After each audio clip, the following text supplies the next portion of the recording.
মুখস্থ করে বক্তা হয়েছে, সমাজ তাদেরকে ডাকছে, ডেকে তাদের কাছ থেকে দিন শিখার চেষ্টা করছে। আজকে অবস্থাটা ওইটাই। আমি মুর্শিদাবাদে এক জায়গায় বললাম, আপনাদের এই জলসার স্টেজের কাগজটা হচ্ছে কিয়ামতের আলামত। বললে কেন? মাদ্রাসার জলসা।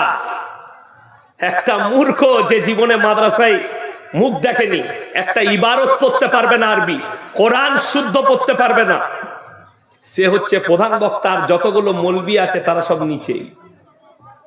আমি বললাম এটা কিয়ামতের আলামত, অন্য কিচ্ছু না।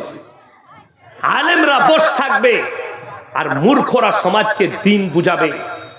আলেম প্রতিবাদ করলে স্টেজে সেই আলেমকে লোক অপমান করতে চাইবে। জেনে রেখে দিবেন, সমাজ যখন এই আলেমের কদর করবেন, আল্লাহ